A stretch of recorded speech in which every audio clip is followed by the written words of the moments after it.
me down and said, "Hey kid, we thought you've had a great summer, but we're going to send you back down to AAA Louisville. We're going to DFA you." I didn't know what to think, but here we are on Super Bowl Monday, and we get the red and the gold confetti flying down from the rafters, and we get to unfortunately talk about the Kansas City Chiefs and the dynasties that there. And I want to address that you guys think I'm some Kansas City Chiefs fan. And that's just not true whatsoever. I am not a fan of the Kansas City Chiefs. I really am just going the opposite of what everyone else wants to do, and that's hate on Patrick Mahomes, because I like a sport way too much. I like the National Football League. I like football way too much to hate one of the greats that'll ever walk through.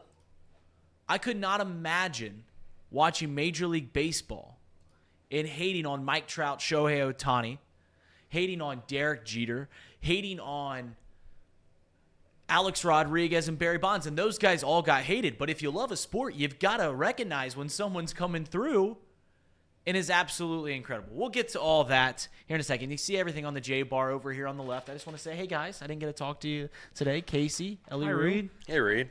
How you doing? Good. I'm not going to do the Reed is right thing too much today. I actually don't like doing that. Yeah, I think you do though. I don't. I really don't. I listen. I don't. I probably got in the wrong. I probably got in the wrong line of work, because I don't love attention on myself, so I don't like doing the Read is right all the time stuff. Lindsay, it's also nice to have you in the room as well. Thanks. Yeah. Love being here. Yeah, absolutely, guys. Thank you for being in here today. So let's dive right into it, and let's talk about what's certainly a lot of sports talk shows are going to talk about this week, and that is the greatest of all time, or the GOAT acronym that gets thrown around a lot, not just in football, but really all sports, right? LeBron James, Michael Jordan, who's the GOAT? Who's the GOAT baseball player? Who's the GOAT tennis? It's thrown around a lot. And Tom Brady, when he won with the Tampa Bay Buccaneers, pretty much cemented any doubt, right? Because for the longest time when he won his 6 Super Bowls in New England, everyone thought that it was piggybacking off of Bill Belichick. And I think since we're seeing that wasn't quite the case, because obviously he went down to Tampa Bay and won with, I believe, the Tampa Bay Buccaneers. I know they've won 2 Super Bowls, but they have the worst winning percentage in NFL history, like perennial losers. And he went down there and won a Super Bowl. Now, they had a good roster around him, and they continue to win after he's gone. Obviously, with Baker Mayfield, they won a playoff game. But Patrick Mahomes has more range than I've ever seen a quarterback have, right? When you talk about who the GOAT is, when you talk about who the greatest of all time is, it comes down normally to 2 things, right? How much success have they had? How many rings have they won? You hear this all the time in the Michael Jordan, LeBron James debates. Is yeah, but Jordan has 6 rings. The other element is can this athlete do something that I've seen nobody else do, right? Is this player so much more dominant than any athlete that has ever come through? You hear this with LeBron. Like when you do the Michael Jordan, LeBron things, it's like, listen, I've never seen an athlete do what LeBron has done. And certainly when you talk about quarterbacks in the NFL, that's why Tom Brady has received that moniker, is because he did it so well for so long, played into his mid-40s, won a Super Bowl in his mid-40s, still playing at a very high level. But with Patrick Mahomes, who's only 28 years old, I've never seen the range of the quarterback, because he has been able to not only do things that I've never seen a quarterback do, right? We're talking in the sphere of like the Aaron Rodgers, right? When Aaron Rodgers first popped out, this dude's a bad man. This dude cannot be stopped, right? He's throwing the ball sideways and falling down 90-yard, 70-yard Hail Marys. Patrick Mahomes has done all that, and now he is adding on the team success. I don't think it's outside the realm of possibility, something that just 2 years ago we thought would never be done. I don't think it's outside the possibility that Patrick Mahomes catches up to Tom Brady in team success. But even if he doesn't get there, I think he is already the second greatest quarterback that has played this game. And as I've mentioned, there's people that hate on him. I think, I guess I just don't understand how you can hate on Patrick Mahomes. Is it because you don't like his wife? Is it because his brother makes TikToks? Is it because his dad had legal issues? Because Patrick Mahomes, the person himself, he's got a weird sounding voice. Like, what is it? I don't understand it. Because he seems like a nice guy. He's never been in trouble. Certainly his dad has. His wife gets on social media sometimes and his brother does. But Patrick Mahomes himself stays relatively quiet. Does he whine a little bit during games? Sure. But at the end of the day, you just got to take in when you're watching something. If you like the sport of football, if you like the National Football League, if you like sports in general, then you've got to be perceptive of when you are seeing an all-time great. And don't hate against it. Accept it. Enjoy it. He's doing things that we never... Just 7 weeks ago, we were talking about how bad this Kansas City Chiefs team was. They're reeling. This is the end of the era. This is it all. They rattle off, go to the postseason, win the division, and they go, well, they can't win on the road, and they win 2 games on the road against the best teams in the NFL. Yeah, but this 49ers team, can they win another Super Bowl? Another dog? We will look back at the year of our Lord 2024 and laugh at the time that Patrick Mahomes was an underdog for 3 consecutive games. Elliot, I'll go to you. Thank you. Please. Because you're a guy that, on the show earlier today. Now, here's a guy. You're a guy who said Patrick Mahomes has already cemented himself as second all time. Do you think he can catch Tom Brady? And do you truly believe that he's the second greatest quarterback of all time? The thing I'm having a hard time wrapping my mind around is that his play style is similar to Aaron Rodgers, I'd say. Right. He can make the impossible plays, but a large part of that game is being able to extend it with your legs. Right. That can only last for so long, which means I don't think he'll play till he's 40.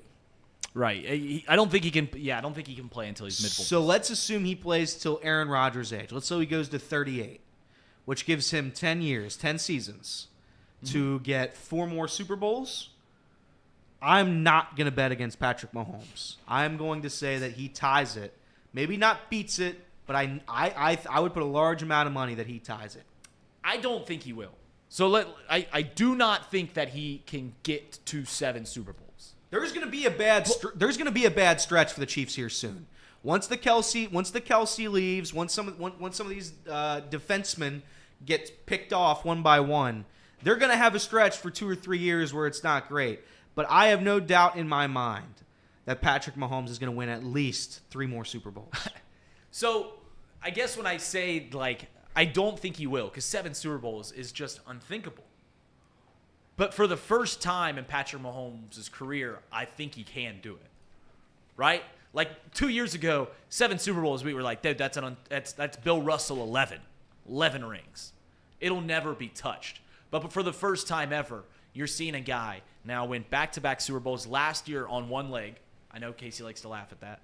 And then this year, while having pretty much nobody to throw to, led the league in drops, had no offensive help. And you saw it. You saw Patrick Mahomes kind of evolve into a different player. When he first came into the league, he was a gunslinger. 55 touchdowns, 5,000 passing yards, throwing it deep downfield, throwing it in these windows. And that was in part because he was young, he was raw, he had all these weapons, had Tyreek Hill. And then Kareem Hunt in the backfield was great. And obviously Travis Kelce that he still has to this day. He had all of that talent, so he could do those things. And also he didn't have a great defense back then. Now he has evolved into a quarterback that recognizes, hey, I don't got a whole lot of weapons around me. I got to do it myself, does it with his legs. He's more efficient than he used to be. Doesn't turn the ball over. The pick that he threw yesterday in yesterday's Super Bowl was the first interception that Patrick Mahomes has thrown since overtime against the Cincinnati Bengals in 2021 postseason, whenever that was, 2022. That was the first time. And think about how many games. He won a Super Bowl in that time. Played the Baltimore Ravens. Played the Buffalo Bills defense. Played against the Cincinnati Bengals last year in the AFC Championship. Played against the Philadelphia Eagles. Didn't throw one interception. He's becoming more efficient than he ever was. Casey, as someone who hates Patrick Mahomes, is it wearing on you? Hate's a strong word. Like, can you at least acknowledge what you are seeing? Well, no. I've already done that. I did that last year. I thought Mahomes was on pace to be one of the greatest. I think he's already cemented himself as a top 3 quarterback in the NFL all time. Right. I mean, he's already right there with the John Elways. He's right there with the Montanas. He's got one more Super Bowl to win before he clearly surpasses that. Yeah, I mean, he, in my opinion, is the 3rd best quarterback in the NFL history. Now, do I think he can get to 7 Super Bowls and win them? He's already got 3. Doesn't seem likely. You got to get 4 more. I agree with Elliot's thought that there's probably going to be there's probably going to be a dip in production here very soon for Kansas City. If they can't retain Chris Jones, I think that team is a lot different on defense. A lot different. Right. He's a lot like DJ Reader, but better. I mean, he can actually rush the passer.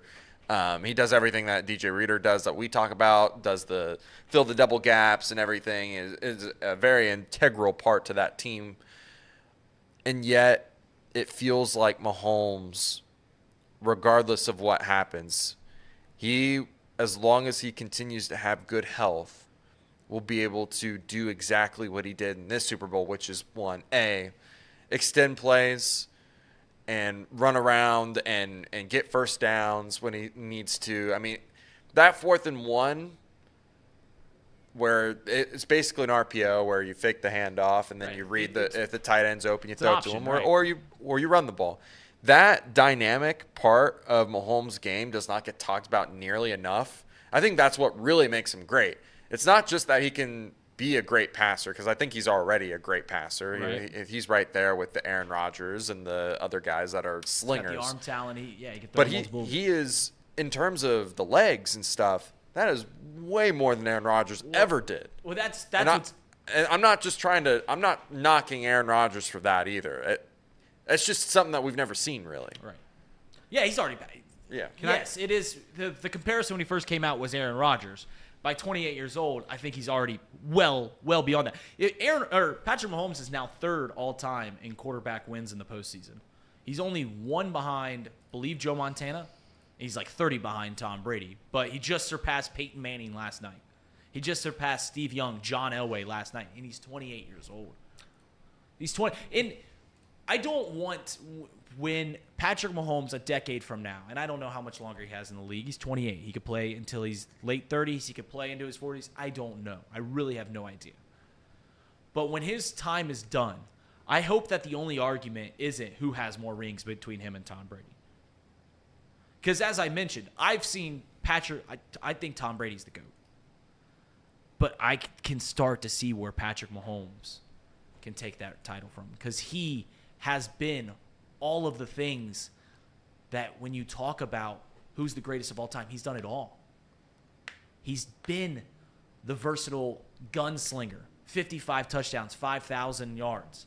And he's been the cognitive game caller, game manager, as he was in this pretty much this entire year. Recognizing, hey, we don't need to score 30 points with our defense. And recognizing, hey, we gotta shorten this game too. I've got to do some things with my legs. He's turned into one of the best rushing quarterbacks in the league. Can I give a fun stat? Yeah. After I type in this one really funny message in here. Patrick Mahomes in his career has started 114 games, including the postseason. He has lost 4 by more than 1 score. Incredible. 4. He's been blown out 4 times in 114 games, including the postseason. And by the way, 1 score is 8 or less, so we're talking 9 points, 10 points he's losing by. Not even 2 touchdowns. More than 1 score. That is greatness. You can say that's defense. You can say that's Tyreek Hill. You can say whatever. Right. But the one common denominator is in the past 6 years, he started 114 games. He's the constant. This guy's the greatest. And I think Trace alluded to this on the show, is that, Patrick, there was an element of like game managing to him yesterday, right? I saw there was some opinion pieces going out before the Super Bowl that Patrick Mahomes is a greater game manager, is more of a game manager this year than Brock Purdy is. And all the talking points that they made in that article are fair, right? And I just said it, right? He doesn't realize that he doesn't need to score 30 points anymore because his defense was elite of elite. And we'll get to how good their defense was and how, this wasn't just something that happened in the postseason. It was presented all season long. They just didn't get enough credit for it. It's just the fact that if any other quarterback really in the league is the quarterback of the Kansas City Chiefs, do they win the Super Bowl? Like if Lamar Jackson's the quarterback, and I think Lamar Jackson's incredible, if he's the quarterback of this Kansas City Chiefs team, do you think they win the Super Bowl? No. Do you think Josh Allen wins the Super Bowl? Maybe, but that's like Joe Burrow. I don't think so. No. I don't think so. I think Trey said it on the show earlier that if you put Patrick Mahomes on the 49ers, they win. No doubt about it. And I think what he was getting to is like if Brock Purdy's the quarterback of the Chiefs, I was like, if Brock Purdy was the quarterback, and listen, I'm going to get to the Brock Purdy stuff. I know I made a bit and a shtick about Brock Purdy. I'm going to get to that. But if Brock Purdy's the quarterback of the Chiefs, I don't think they make the postseason. And if they do, it's like they certainly don't beat the Bills. They certainly don't beat the Ravens. All you're seeing is the blossoming of a career, and just accept it. Stop hating it, right? Stop hating it. Because if you like the sport, then I don't want you to remember in 20 years the Patrick Mahomes era and go, I hated that guy every step along the way. Because people did that with Tom Brady. And yeah, he got more likable when he went to Tampa Bay. But just don't hate it. One thing that I learned last night, and I think teams are starting to realize this too. Actually, an Elder grad tweeted this out, a guy like Tyler Dugan. He said it has become incredibly abundantly clear one thing is needed to win a Super Bowl, and that's to have an elite quarterback. I think Brock Purdy is a good quarterback. I got a little defensive whenever his name was brought up to the likes of Joe Burrow. I got a little defensive when his name got slung around with Lamar Jackson and Josh Allen, the people I think are at the elite of this sport. But look at who wins the Super Bowl. It is Patrick Mahomes. It is the Matt Staffords. It is the Tom Bradys. It's not the Jared Goffs. It's not the Jimmy Garoppolos. It's not the Brock Purdys. Yeah, Nick Foles and the Eagles won a Super Bowl in the last decade. But that feels like the exception, not the rule. And I think the 49ers are in a weird spot. Do I think Brock Purdy can be a starting quarterback in the NFL and win a lot of games, put up some great numbers? Absolutely. But I do not think he can get you over that mountaintop. You've seen teams make this move before.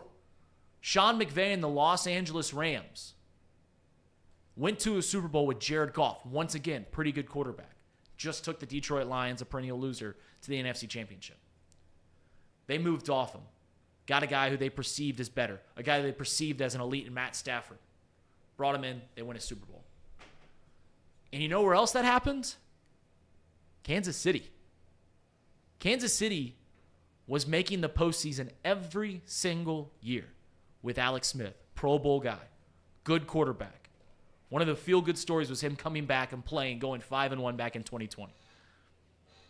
Former first overall pick.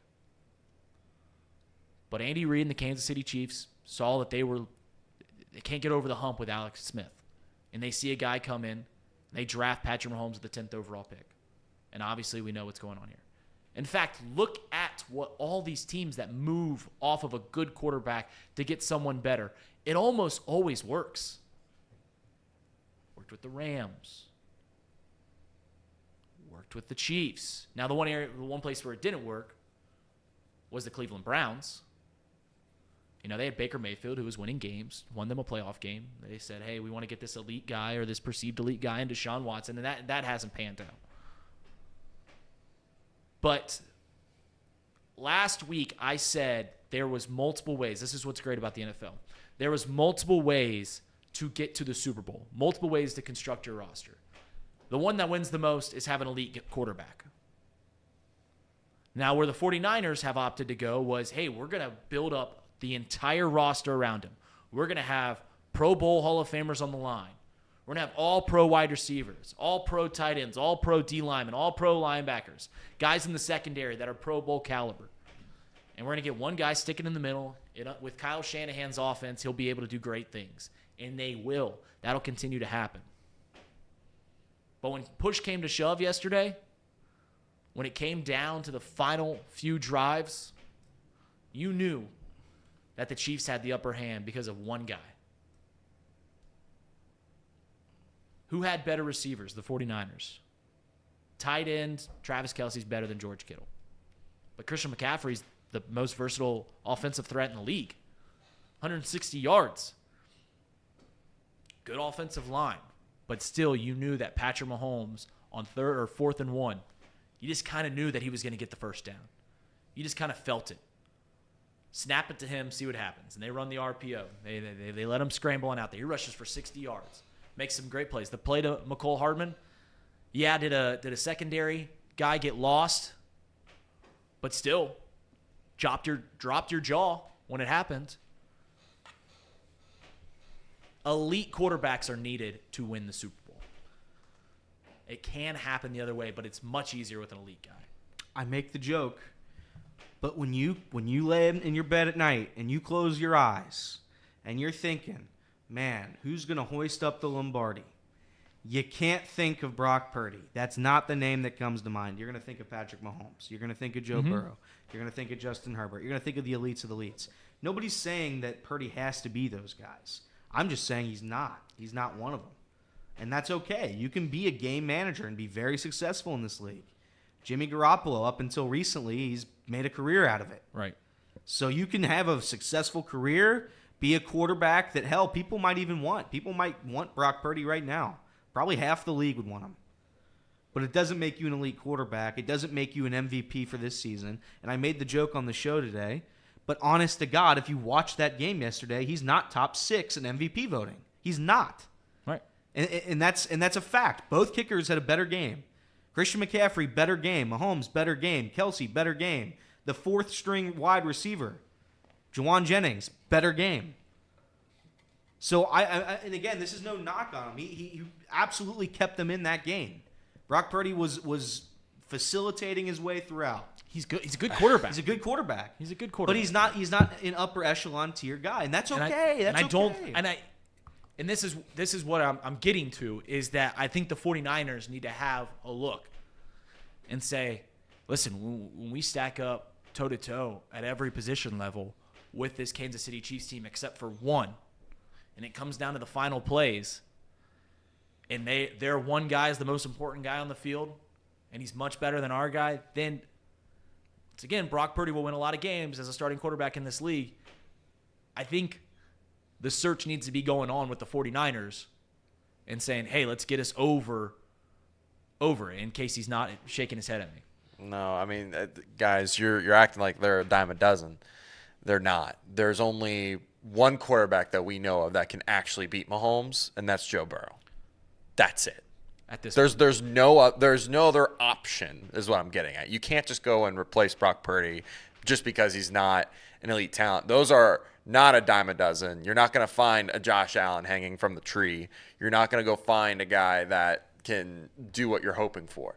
You have to build a roster like the 49ers did to have a chance. And they had their chance. And in all fairness, it really boils down to a couple plays. And I don't feel like Brock Purdy. This is not a game where we talk about Brock Purdy, in my opinion. Listen, Brock Purdy didn't lose them that game. No. It's the fact that Patrick Mahomes, and I know you're pushing, he didn't light up the scoreboard, right? Didn't throw for 500 yards, but Patrick Mahomes won that game. Yeah, no, I wasn't going to argue that. I'd also say that he could have won it, and he didn't. Is that fair? Is that fair to say that Brock Purdy had 2 chances, 2 drives? Correct, but I'm saying, like, if they don't muff the punt there, Mahomes probably doesn't even sniff a chance. Doesn't even have a chance of winning that game. Well, I mean, it goes both ways. But But you're saying the same hypothetical. He had 2 chances to win the ball game. All I'm trying to say is that, one, Mahomes won that game hands down. I think it was mainly him, to be honest with you. Right. He is the sole reason why they won that game. Well, No other quarterback could have probably. But yeah.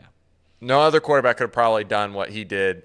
I might give a nod to Allen or Burrow. Those are probably the only two quarterbacks who could have possibly done what Mahomes did, but even so. The other guy that was a big reason why they won was Chris Jones. And they're going to be losing Chris Jones probably this offseason. And those are the two main reasons that they won. I don't feel like the 49ers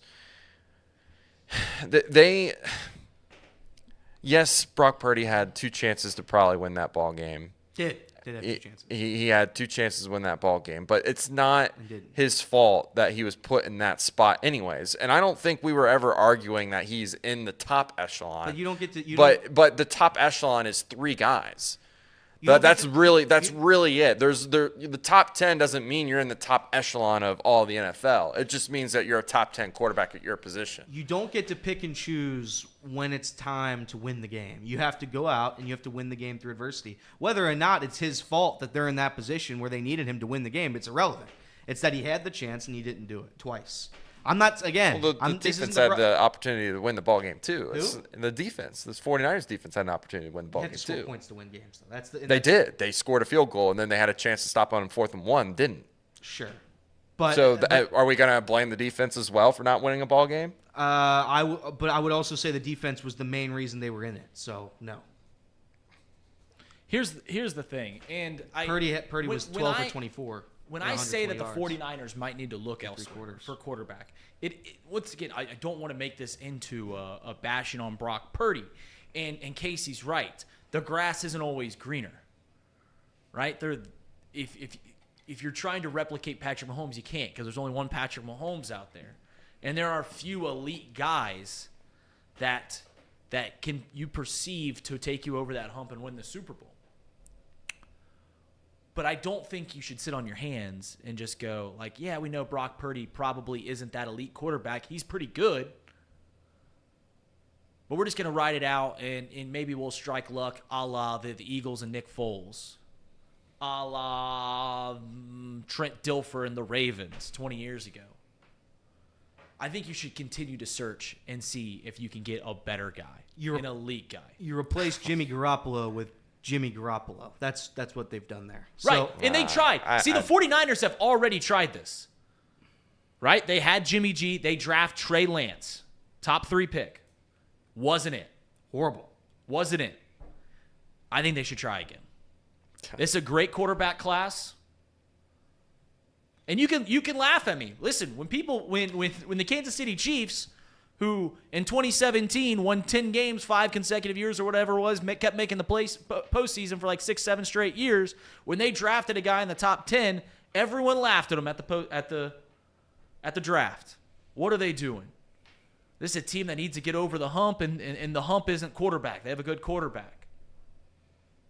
And you shouldn't use one team to make your opinions, right? Just because it worked for the Chiefs doesn't mean it's going to work for everybody. In fact, as we know, as I've argued here on this show, there's only one GOAT, and he's closer to there. So you're not going to get another Patrick Mahomes.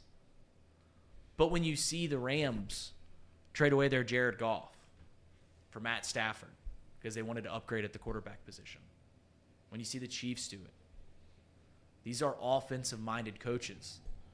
They want to have a better guy. And Brock Purdy, he's spunky. He does all these things. I actually like Brock Purdy. But you can keep him under contract, and you can go and draft a guy in the first round this year. You can go and trade. I don't know what quarterbacks are out there. Is this team better with a Kirk Cousins? No, Kirk Cousins doesn't. I don't think Kirk Cousins gets you over that hump either. But this is where you have an opportunity to upgrade. I disagree with you that they should move on from Brock Purdy. I think Brock Purdy, at least as of now, is certainly. That's their only choice at this moment. Yeah, I don't think you move on from him yet. I would say 3 more years with that roster, that elite of a roster, I'd have a hard time believing they're going to be. I mean, they don't even have 3 years, to be honest with you. Yeah, so we'll see. But good for Brock Purdy. He got him there. He lost. his Super Bowl bonus was $89,000, which honestly is almost as much as he makes in a year. So, Would you have gone for it on that 4th and 4? which one? The 4th and their last drive. It was 3rd and 4. No. Brock Purdy misses. No. You wouldn't have gone for it? No, because I know Mahomes can go down there and get a field goal. I have no. Maybe he couldn't score a touchdown, but I know he can get a field goal. But he's probably. You already said that he's probably going to get the touchdown, though, right? Like you know deep down that if you give Mahomes the ball back, because they didn't really score touchdowns in that game. They scored 2 touchdowns. So I would say I knew he can go down and kick a field goal because they've done it all game long. But I did not think they were going to be able to score touchdowns at will. If I were them, if it was 4th and 2, I'd go for it.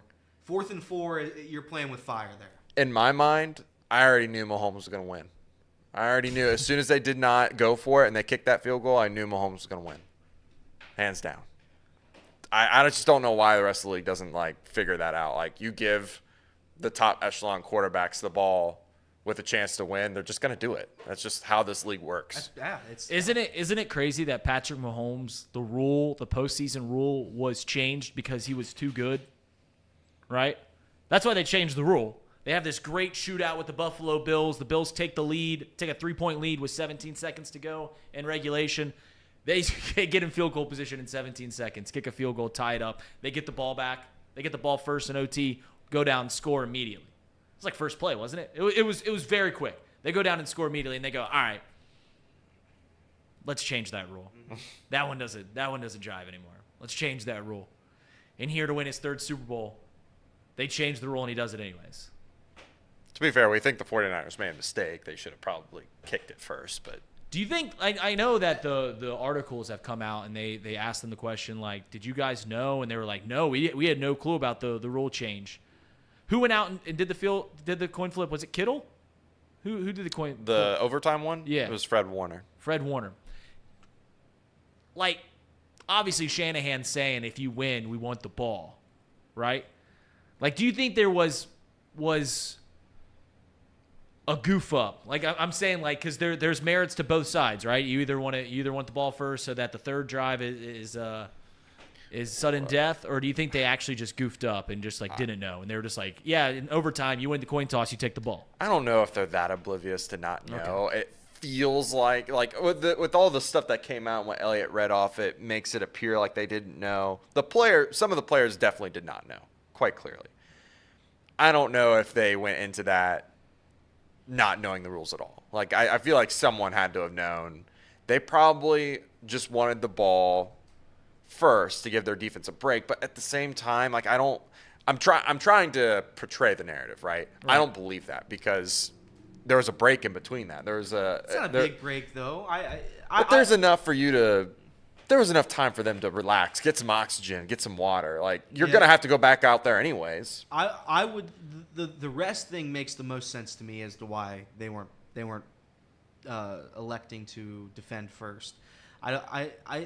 Because if you go into it thinking, all right, our offense can clearly drive down the field a little bit, and we only need 3 if our defense can hold up one time. If you go in with that mentality, I think it kind of works. But I don't fully understand the new overtime rules. I still don't really get it. Everett asked, why didn't they call a timeout there at the end? Because I'm pretty sure that they get that drive no matter what. I think if they would done, yeah, they would the second overtime starts. Yeah, it would just start where they're at on the field. It's literally just like a new game. Quarter. Which Kirby brought up a great question. Why time it at all? Yeah, I don't why have a timer? I think there's something where if it's a full it's another quarter, but I think if it gets to 4 of them, then the 4th one has this. I don't know though. I don't know because the way it was explained, at least going to another. That's right. I didn't understand because Romo and his dumbass couldn't explain it to me. But I was trying to figure it out. The way they explained it to me was that if you would get through 4 overtime, each overtime was a quarter, and if you get through 4, then we reset it all, and we'll just play a whole nother game. I think that's what it is, but I don't know for sure. I had some money out on this game, and I was hoping that maybe there would be some way somehow 49ers could stop them, and we would do this whole cycle over again where they needed to go get the touchdown, flip it back over to Kansas City, get another touchdown, because I had a lot of touchdown bets apparently last night. I didn't realize I had, but I had a lot of touchdowns, but none of them hit. Can we talk about for a second the DraftKings boosts? They went, what, 2 for 5? They were terrible. Awful. The one that hit was the Rice Ayuk both to catch a pass in the first quarter. That was great. I thought we were on pace. That hit very early on. The Brandon Ayuk one, where it was Pacheco and Brandon Ayuk to both have 50 yards. That was a tough That's beat. a bad beat. That's a bad That's beat. a bad beat. Yeah, Pacheco cleared it by miles. Ayuk had 49 yards. Like, he missed it by a yard. I cheered. When Ayuk caught that final pass, I cheered.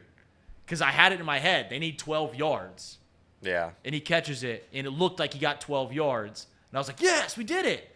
And then I looked up, and it was 49, and I was like, The race to 10, that's a good boost. I was on the wrong side, but that was a good boost. Yeah, I was on the wrong side of that one, too. I had McCaffrey 30 in each half. That hit. That hit. Yep. That one hit. That was Barely. a small one, though. That was a sweat. That was a sweat. First half, he had 27 with 10 seconds left, and I didn't know if they were going to kneel it or run it. They ran it. 7. I didn't know if overtime was going to count as second half. Oh, yeah. Oh, yeah. I thought I was like, in my mind, I was like, wait, like, is it literally just each half? Like, does the overtime not matter? My bet of the century was that Kyle Juszczyk touchdown. I'm not going to lie. When the game started off with a 20-yard catch to Kyle Juszczyk, I thought it was my day. I thought it was going to be the Kyle Juszczyk show. And he caught one more pass the rest of the game, probably. Yeah, and it just wasn't. But that's okay. There was also the moment where Juwan Jennings obviously got his second touchdown of the game, this time receiving, and he kind of like fell into the end zone, and then the ball fumbled. It looked like to me, but he established himself in the end zone. Juszczyk picked it up for a touchdown. Obviously, no credit for me, but it was fun. It was fun. Shout out to both kickers, by the way. We don't give credit to kickers on this show, not nearly enough. So I think it's time to give Harrison Butker the recognition he deserves. That guy's the GOAT. Yeah, shout out to Everett Henry, which it's so funny that started out as a bit. Yeah. It's like the Drew Sample thing, in all seriousness. It's like my Drew Sample bit started out as Drew Sample isn't a very good tight end, and I would just always say, you got to get this ball to him in open space, really watch him cook. And obviously Vach came on the show and was talking about how kickers make legacies. Evan McPherson has a better legacy than Joe Burrow, whatever. Dumb stuff, Vach. I love Vach, but that's just Joe Burrow slander, and I don't accept that in this studio. And from that point forward, Everett Henry started going, kicking's the only way you can win a Super Bowl. You got to have an elite kicker. Then Harrison Butker kills it. I mean, just drilled a 57-yarder. I was asking, I was like, would they kick the game-tying field goal to send it into overtime? Would they kick it like a 60-yarder, or would they go for it? Like if it was like 4th and 3, I think it would you'd probably go for it. Like it would depend. Like 4th and 6, you don't. Based on how they were striking the ball, and that's Moody and Butker in that game, I think you kick it. I really do. I think you kick it. Because both of them were dead center, each of them by 20-plus yards every single kick. They were money all night long, except for the one extra point that Moody had. But I don't know. The going for it stuff, the Danalytics. What do you think Dan Campbell had to say about I all sent those that field text goals? when it was in overtime. It was Dan Campbell's rock hard at this thought. It was like 4th and 4, chance to just take a field goal or go for it. And what would Dan Campbell do? Oh my goodness! Being a Lions fan in that situation would actually give you a heart attack. Listen, the math will always say more points are better than field goals. I actually used to argue that football should get rid of kicking in general, because I think it's so weird that we have this gladiator-type sport which has the biggest, strongest, fastest athletes in the world going head-to-head, and then when 59 minutes and 30 seconds finishes, they trot out this guy who's 140 pounds to go win the game, and it just doesn't make a whole lot of sense. So I always say, like, hey, you would get a better feel for this thing if you just took kicking. Imagine a sport where they could not punt the ball, where you could not kick a field goal, so that literally the only way to move the ball was to move the ball. Like, you can't just go, all right, we didn't have a good drive, we'll punt it back and give us a better chance on defense. There is none of that. And there's no 130-pound guys winning the game after 6'7" guys that run 4.3 40s and can bench press 500 pounds, fight on the field for 60 minutes. We're just not trotting out little Evan McPherson or Harrison Butker. Well, maybe we should replace the extra point with more like a rugby-styled game where we get the biggest guy. He starts at like the 20 on the opposite side and has to run truck some dudes and then kick the field goal through the uprights on the run. That would be entertaining. You brought up Juan Jennings, who had a great game, obviously, yesterday. I sent you guys 2015 24/7 quarterback rankings, recruit rankings. And there was 2 guys on this list that have thrown a touchdown in the Super Bowl. You ready for this? The number 1 from the 2015 recruiting class, Jarrett Stidham, obviously in the NFL right now. Having a nice career. Kyler Murray, former first overall pick. I think Kyler Murray actually. Kyler Murray to the 49ers. That'd be interesting. Disgusting. Kyler Murray's a good player. Brandon Wimbush. Don't even remember him. He went to Notre Dame. No idea who that is. Travis Johnson. And then the 5th overall quarterback in the 2015 24/7 quarterback rankings was Dwan Jennings. Throws a touchdown in the Super Bowl. Right behind him at number 6, Joe Burrow. Other names on this list were Lamar Jackson, Sam Darnold, but it was just funny how Dwan Jennings and Joe Burrow were the guys that Juwan Jennings, GOAT. By the way, name the 2 players in NFL history who caught and have Nick Foles. Nick Foles, the other one. How about that? That's Dwan our guy. Jennings and Nick Foles. It is cool that because the extra break, there's always some trick play. Bengals ran one with Joe Mixon, which I think is an underrated part of that Super Bowl. But the Juwan Jennings play was incredible. If the 49ers won that game, they kicked that field goal on 4th and 1. Chiefs don't get it, they win. Who wins Super Bowl MVP? For the Niners. Juwan Jennings does, right? Yeah. Him or McCaffrey, it's close. Yeah. But I think it's definitely it is. Which stinks because you had a bet with Trace. I know, You and had a that's bet. it is so. I can't curse. It is so funny to me that on his own team he wasn't top 3. He wouldn't have been top 3 in Super Bowl MVP votes as a quarterback. That is hilarious, and I would have been so right. And I can't say I'm right because we'll never know. But McCaffrey absolutely had a better game. Juwan Jennings had a better game, and Jake Moody had a better game. And I'll never get proven right, and that's the worst feeling of it all. But man, that is hilarious. Sorry, go ahead, Reed. I was just gonna say I stayed very quiet in the group chat yesterday because I knew that Trace was gonna be on the 49ers and I was gonna be on Chiefs, and I honestly didn't want to be all over the Chiefs and them lose, so I was kind of a coward. So I did not send a single text until Brock Purdy threw his first incomplete pass, which was his 9th pass of the game. I did not send a single text, and I say, this guy's a bum. I thought he was playing very good to start in the first quarter. Had a good game too. But then Purdy went missing for 2 quarters there. Second, third quarter, he was trash. He just kept trying to force the ball to Debo, and that just wasn't going to work. Chiefs defense is elite, man. Oh yeah, let's get it. What a great segue there. Like that? But yes, so if you guys recall, we do the top 5 rankings all throughout the year on Off the Bench, and I had the Kansas City Chiefs up there through the majority of the year. And every time, everyone would tell me, this offense looks terrible. They don't look good. And I would be like, yeah, but have you seen that defensive side of the ball? They went against their stereotype. It's very rare that teams do that, right? It's very rare that when you have a perception of a certain team that they go against it. And the Kansas City Chiefs absolutely, because for the longest time, it was Patrick Mahomes throwing 50 touchdowns and 5,000 yards, as I've said on this show before. And this year, it wasn't that. It was, how good is this defense? It was not just, this feels like a new thing for people that only watch them in the postseason. This was a top 5 defense all year long. Top 3 even. They gave up 27 points just one time this year. They were undefeated. The Chiefs were undefeated when they scored over 21 points. That's how good that defense was. They never allowed a team to get 30 points in a season this season. That's incredible. The best defenses have off nights. The 49ers had a great defense. They give up 30-plus points multiple times. Chris Jones, Karlaftis, Snead. These are teams these are guys besides Chris Jones that names not as big as Bosa, Warner, Chase Young. But these are names that have won a championship for their city because that defense was a major part of it. It was a great defense and one of the greatest quarterbacks of all time. That was the recipe that worked for Tom Brady for a long time. Seems like a pretty good. And this is what I keep talking about, is that when you get into a point where you have the elite of the elite quarterbacks, you have a top guy, and you got to pay him, right? Got to pay him his due. It handcuffs you. And the only way to stay relevant after you have the elite guy is you got to draft well. And that's what the Chiefs did. This defense was incredible. Another underrated part to that defense is Spagnuolo. I mean, he's been around Correct. for how long? Right. And you're not going to lose him because he's gone off and had the head coaching job, didn't work well. So he's just going to stay there. Right. Like that's the thing is like you start to wonder, when will this guy ever leave? I don't think he's leaving anytime soon.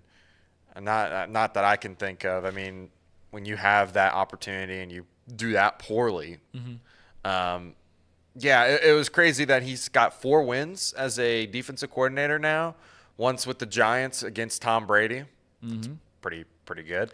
And then the last 3 with the Chiefs. It's hell of a career. I think if he was not in the equation, their defense would not be as good. Yeah. But him and Chris Jones make that thing tick. So when you lose one of those pieces, it's going to be interesting. Is he for sure gone? Because he just signed a 1-year deal with them before the season started, right? Did they tag him, or did they just give him a 1-year deal? Because he didn't play the first game. He's in free agency this year unless they sign a deal. I was going to say, because he's a dominant force. He's certainly probably the best interior defensive player in the league now. Like Aaron Donald held that in check, and rightfully so. He's one of the greatest defensive players ever.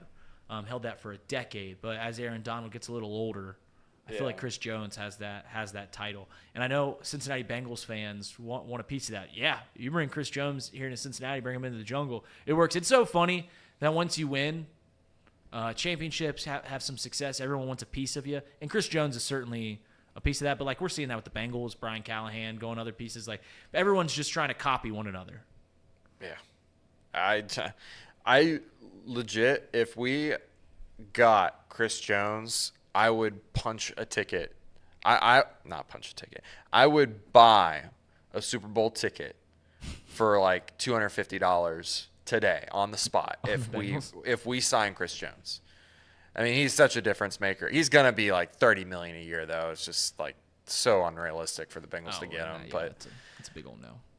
If you have the Los Angeles Rams and the Bengals winning their respective conferences, $10 wins $1,500. Just gonna tell you guys that one right now. Have I already made that bet? Maybe. $10 win $1,500. All right, so we talked. Go ahead. Sorry. We gave the Chiefs defense, and I've been beating that horn all year long. I think still. Maybe today is the only time where people have truly given it credit. Because even after it shut down Lamar Jackson and the Baltimore Ravens, people were just saying, yeah, but Lamar's not good. When it gives up 24 points against the Buffalo Bills, people were going, yeah, but, Josh Allen just can't get it done. And here, finally, people go, all right, this defense is incredible. I hammered the under, by the way. The under. That was a good bet. Every person that came over to my house had a bunch of people over. They all bet the over. So I was the schmuck in there. Damn. I was the schmuck in there because I bet it before they came over. see, you were playing smart though. I bet with my heart last night, and it hurt.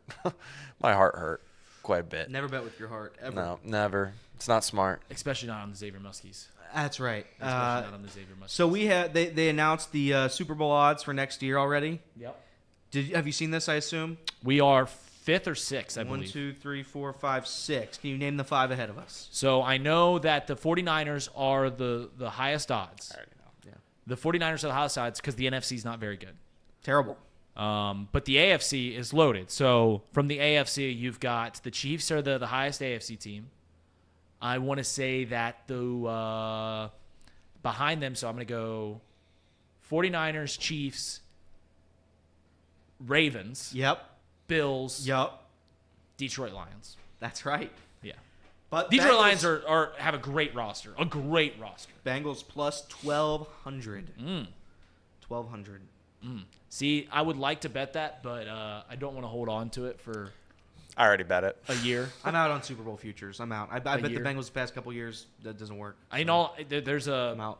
I go to those kiosks that are in the bars that print out a ticket because I don't want to go all the way down to the casino. But the problem is, and this is a serious thing, is if you take – I don't know how much longer those kiosk companies are going to stay afloat because I don't know if you've seen them at the bars. They pretty much are collecting dust over there. So can you imagine, like if I made that bet with Rams win the NFC, Bengals win the AFC, $10 wins $1,500. If I made that bet on the kiosk and next year in February when it cashes, I just go and they're just like, yeah, sorry. Good luck. I don't know how that works. Like, I don't know how companies that take bets, like if they have to honor them after they dissolve. I truly don't know. All right, so we talked about how the 49ers went one route, the Chiefs went another route and get into the Super Bowl. I think that the map to the Super Bowl is so abundantly clear. And I've said it on this show before. I'll say it right here. The map to the Super Bowl consists of two things at the first and foremost. And that is you got to have either an elite coach or an elite quarterback, and you got to have at least good of the other. You saw it. Kyle Shanahan's an elite coach. They've got a good quarterback in Brock Purdy. Now, the Chiefs, who have won 3 Super Bowls, 2 in a row, they've got elite of both. They've got the elite quarterback. They've got the elite coach. Take the Rams when they beat the Bengals. That's an elite quarterback. That's an elite coach, Sean McVay. The Bengals, when they went to the Super Bowl, they've got an elite quarterback. They've got a good coach. So you can keep going down the line, but I am going to invite you guys to also think about this. Defensive coaches in the NFL nowadays no longer used to, for decades, the defensive coaches won. No longer. Bill Belichick was the last of that. In fact, Bill Belichick's the last defensive-minded coach to make a Super Bowl. That was in 2019. Every head coach that has made the Super Bowl over the last 5 years, 10 in a row, 10 coaches, 5 from the NFC, 5 from the AFC, have been offensive-minded. And you can look around. There are some teams that are pretty good that can make a Super Bowl. Buffalo Bills, they got a defensive head coach. Baltimore Ravens, they got a defensive head coach. But the map to the Super Bowl is offensive mind, good or elite coach, and good or elite quarterback.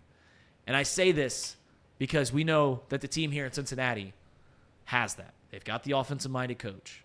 They've got a good coach. Zach Taylor's a good coach. I'll beat that drum. And Joe Burrow is elite. And I'm glad that the Patrick Mahomes thing that I could tweet after Patrick Mahomes won his 3rd Super Bowl is only one guy can beat. Because I've been telling people all week that as a Bengals fan, you want the Chiefs to win. Because if the 49ers had won, all we'd be hearing about for this entire offseason was, oh, Brock Purdy's better than Joe Burrow. In fact, we would continue to hear that until Joe Burrow wins the Super Bowl, which I think he will do for the city. And it's fair. I couldn't be able to defend it. If Brock Purdy was able to game manage his way to a Super Bowl, you can't knock it. You can't do it. So but it didn't happen, which is why I was kind of rooting for the Chiefs yesterday. It's almost like you have to, because and again, I'm not anti Brock Purdy. I'm just anti Brock Purdy as an MVP in this league. He just isn't. So that's again, Joe Burrow is the truth. Joe Burrow, I believe, will bring a championship to this city. When? I don't know. But God, I hope it's soon. We as the Brock Purdy deterrents, we started being against Brock Purdy because he was compared to the Joe Burrows. And that's what rubbed us the wrong way. And while Brock Purdy was winning games and coming back in the NFC playoffs, all we could do was create a shtick out of it, which is where the smug and pompous, it's where Brock Purdy sucks thing. We don't think Brock Purdy sucks. We were just trying to make light of losing an argument at that moment. That's all it was. Brock Purdy's going to win a lot of games in this league. Brock Purdy's going to consistently be all-star quarterback. I just don't think Brock Purdy can get you over that hump, at least not in the same way that the Patrick Mahomes, the Joe Burrows, the Josh Allens, the Lamar Jacksons can. when it comes down to the final few drives, you want to snap the ball to your quarterback. I guess the best analogy is when it's 4th and 1 for the Kansas City Chiefs, if you see Patrick Mahomes turn his back and hand it off, you're pissed. Because you want the ball in Patrick Mahomes' hands. Yep. When you're a Cincinnati Bengals fan and it's 4th and short, even with the success that Joe Mixon has had, if they hand the ball off to Joe Mixon, you're going to be pretty upset. And if they don't get it, all you'll talk about is how do you take the ball out of Joe Burrow's hands. Same with Josh Allen, same with Lamar Jackson. When you're a 49ers fan and you see Brock Purdy take a snap on 4th and short, you want them to hand the ball off to Christian McCaffrey. That's all we're saying. And as we jump to the AFC roadblock, I've mentioned this before, and I'll continue to say this. Don't let Patrick Mahomes' success dictate what you think of Lamar Jackson and Josh Allen and Joe Burrow and Justin Herbert and all these great quarterbacks. Don't let that happen, because those are elite guys. You've seen what they do on the field. It is elite. Don't let the fact that they can't get past Patrick Mahomes and the dynasty that is the Kansas City Chiefs steer your opinion off of that these guys are elite. Lamar Jackson's an elite quarterback. He's 27 years old. He's been an MVP twice. He's won the toughest division in football twice. And now he's been in the AFC Championship game and played an all-time defense in the Kansas City Chiefs and couldn't get it done. Josh Allen, God love him, just keeps running into Patrick Mahomes. And he's not. I think Josh Allen's the second best quarterback in the league. But he's not Patrick Mahomes. So there's that. College hoops, I'm saying this. You said that was not a must-win on Saturday against Houston. No. Well, I said this upcoming week. I, as a Xavier fan, and you make fun of my Xavier fandom, as a Xavier fan, I'm on my last leg in hope. I live off of hope as a Bengals fan. I live off of hope as a Cubs fan. I'm on my last leg for this season when it comes to the Xavier Musketeers. If they get 2 wins, and they'd be 2 good wins, one on the road against Seton Hall, one against not Villanova. Forget who else they play this week. But if they get those Providence, if they get those wins, I'll be back slightly. But at this current moment, if they lose either one of those, I'm out. I'm out on them. I'm looking forward to baseball season. The odds are drastically different for UC and Xavier to make a Final Four. I get why, but it's really so the odds for UC plus 2,800 to reach a Final Four. Yeah. Terrible, because that would never happen. Odds for Xavier plus 11,000. 11,000, which is phenomenal value for a team that I think could maybe make some noise in the Big East tournament. Maybe. I wouldn't be shocked if Xavier made. No, Xavier. The thing about Xavier, so Trace said Xavier got blown out of the gym. And I was thinking, I was like, it was a 5-point game with a minute to go. It was a 2-possession game with a minute 30 to play. And he said they got blown out. Now they were losing 20 with 10 minutes to go. They were down 66-46. But that's the thing about the Xavier team that, and I'm not ever going to act like I know a lot about basketball, because I don't. And it's much to the chagrin of my dad, because it's his favorite sport. And I was always bad at it, and I don't understand it. But at least not to the same level that I understand baseball and football. I love that this Xavier team never quits. I just think that they have some serious issues down low. And that's obviously for obvious reasons. Zach Freemantle couldn't play. Jerome Hunter couldn't play. And those were supposed to be the hold set. I would love to see what this team looked like with those 2 guys. Truly.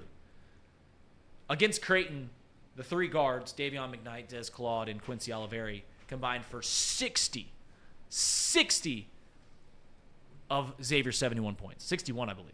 Only 10 points from anybody else on the floor. That is wild, man. That's 3 guards. Like, you have 3 guys that can pretty much. Davion I don't want to say score at will, but you know your offense is coming from those 3 guys. You don't know. Des does too much sometimes, but yes. You don't know. Des should stop taking threes. You guys should, or you guys know, like, where your offense comes from. You see, we have no idea on a night in, night out basis who's gonna score. No idea. At the beginning of the year, it's Vic Locken. For a couple games, it's CMOS. For a couple games, it's Jizzle. Then it's Day Day.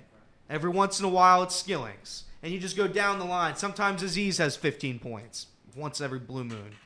It's just wild. I want one consistent. We talked about it on the show, but I want one consistent score. That's all I want. Give me one Quincy. It is weird watching UC. Like, you're right. Like, when you sit down and watch a Xavier game, you know Dez, you know Quincy. They're going to get 20 points. You might get a surprise night from Davion McKnight, who I think is a very good ball player. Trey Green has had flashes. I think Usmain does some nice things down low. He's certainly a physical force, but it has to be frustrating because you don't know where it's going to come from. You don't know what's going to happen. You don't know how the points are going to. There's a big argument in the chat right now between Friends and Office. Lindsay, can you defend your favorite show, Friends? Because he hasn't even watched Friends to say he hates Friends. Is that true? Have you not seen Friends? I've seen enough to know. You said you saw like 4 episodes. Yeah, more than enough. No. More than enough of my time to know that show isn't worth a goose dropping in a foreign field. That's where Friends ranks. You don't get that popular as a TV show from being a bad show. Like you do not. That does not happen. It's a good show. Just like everyone wants to make fun of people made fun of Taylor Swift for a long time. Like, she's just pop music. This music stinks. And it's like, listen, you don't make this good of music for this long. You don't get this famous. You don't make this much money without at least having some good songs. There's some similarities between the Taylor Swift and the Patrick Mahomes stuff, and that everyone hated Taylor Swift for a long time. Did you see them? Time. Does Nathan Hines have a wrench still? Yeah, he does. And why is that? Because Brian B is very curious. Because there was drama a while back that you gave all your family members and friends wrenches.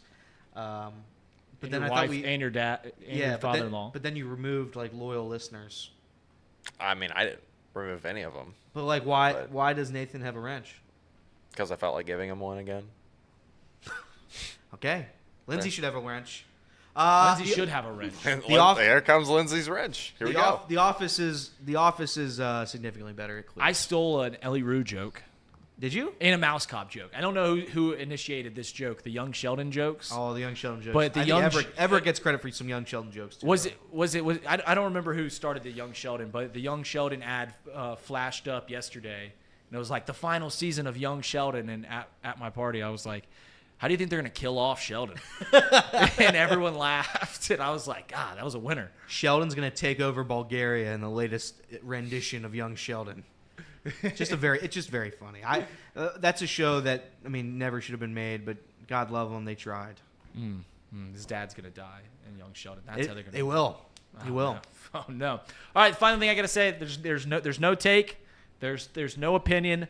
Just yesterday, I was sitting out on my porch with my friends before the game, and it was sunny. It was beautiful. We were having a cold beverage, and it made me miss baseball.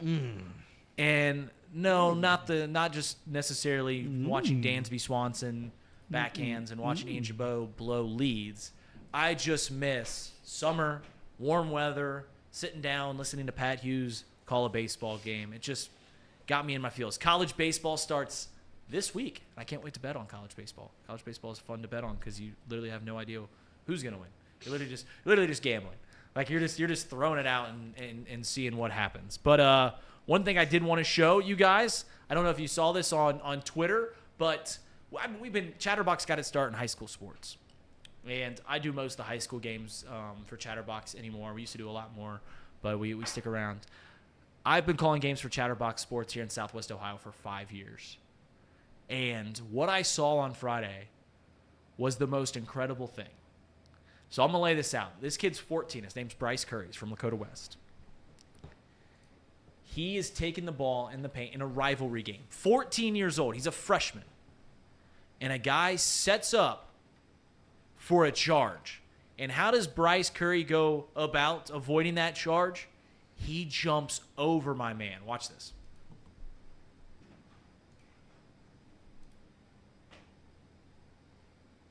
Oh, no. Maybe. Oh, it's buffering. No. Oh no! This makes it a 2-point game. I don't think we've ever had this happen before. Oh no! Well, it is not true that I'm a fake X fan. X is my third favorite sports team. I like the Chicago Cubs. 1, Cincinnati Bengals too. No one likes when I talk about the Cubs, so I try not to bring it up. I slide in jabs here and there. But most of my takes in this room are just defending Joe Burrow, which I always tell people. Like, people that make fun of Cincinnati Bengals fans for falling in love with Joe Burrow, what did you expect us to do? He literally took us to a Super Bowl and an AFC Championship in back-to-back years. He's earned it. Right. I mean, I'm going to continue to love the guy. Trey Perry here. No travel as the scramble for the ball on the ground winds up with Bryce Curry! 14. Oh, my goodness! The freshman getting up!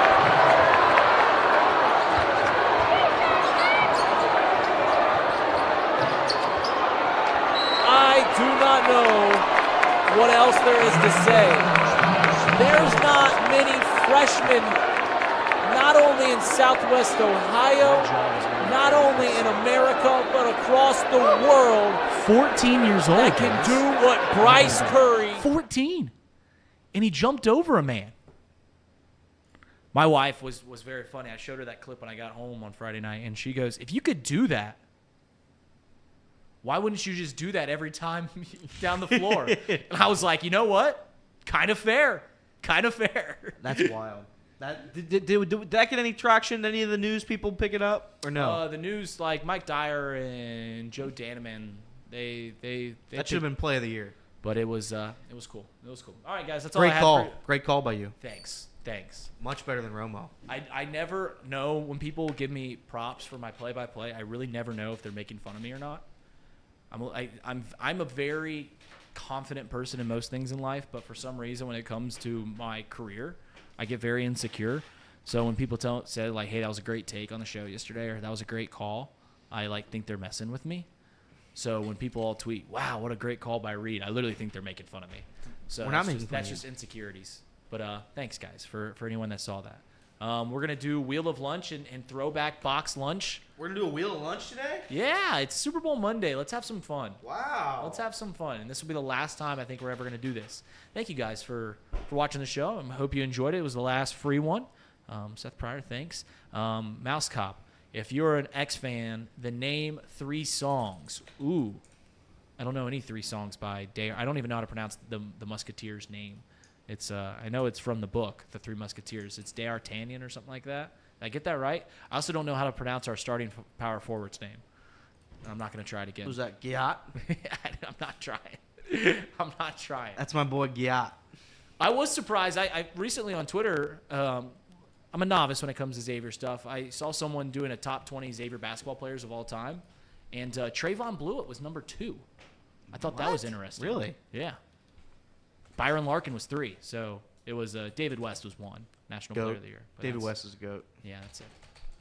Let's put 4 on there. Let's put Sonic in honor of Mouse Cop. Okay. Let's put Fatima. Let's put Chipotle. Chipotle. Jersey Mike's. Jersey Mike's. Any other suggestion? Wings on Brookwood. Sure. What about my restaurant? What's your restaurant? The Wings place? No, what's the Firehouse. Firehouse. All right, that's good. We'll let the rest go. Yeah, keep the names on them. Keep the names? Well, if it's already keep Gabriel. Yeah, keep him. Keep Gabriel. He's And- the one who And Hannah. All right. no Fatima. Thoughts on the mustache, by the way, guys? Still chilly. Yes, Mouse. They love your mustache. See a jersey. Oh, see a Sonic. Whoa. The wheel will not be disrespected unless it's on Gabriel or Hannah or Fatima. All right, Gabriel's gone. Bye, Gabe. Who's gonna deliver the message to Mary? See ya, Hannah. We've got one more religious name in there. Come on, Fatima. Big Fatima.